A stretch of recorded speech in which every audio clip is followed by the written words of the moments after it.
وزیر اعلیٰ مریم نواز نے کہا ہے کہ سابق دور میں حکمرانوں کی ناک کے نیچے فراڈ ہوتا رہا، کسی نے پرواہ نہ کی۔ سرکاری اراضی کے ایک ایک انچ کی حفاظت ہمارا فرض ہے۔ رپورٹ دیکھیں۔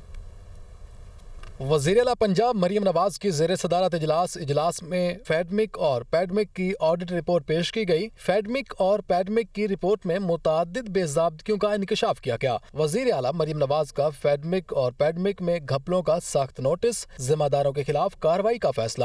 فیڈمک اور پیڈمک سمیت انڈسٹریل اسٹیٹس بارے پالیسی کا آج سر نو جائزہ لینے کی ہدایت۔ اجلاس میں سیالکوٹ میں نئی انڈسٹریل اسٹیٹ کے قیام کی اصولی منظوری۔ سیالکوٹ ایئرپورٹ کے قریب 400 ایکڑ پر انڈسٹریل اسٹیٹ قائم کرنے پر اتفاق۔ چونیا انڈسٹریل اسٹیٹ محکمہ فشریز کو دینے کا فیصلہ۔ وہاڑی بہاولپور انڈسٹریل اسٹیٹ سعودی سرمایہ کاروں کو آفر کرنے کی تجویز کا جائزہ لیا گیا۔ انڈسٹریل اسٹیٹ کو کامیاب بنانے کے لیے رولز اینڈ ریگولیشنز میں ترمیم کی تجویز پر اتفاق۔ وزیر اعلیٰ مریم نواز نے کہا کہ سابق دور میں حکمرانوں کی ناک کے نیچے فراڈ ہوتا رہا، کسی نے پرواہ نہ کی۔ سرکاری اراضی کے ایک ایک انچ کی حفاظت ہمارا فرض ہے۔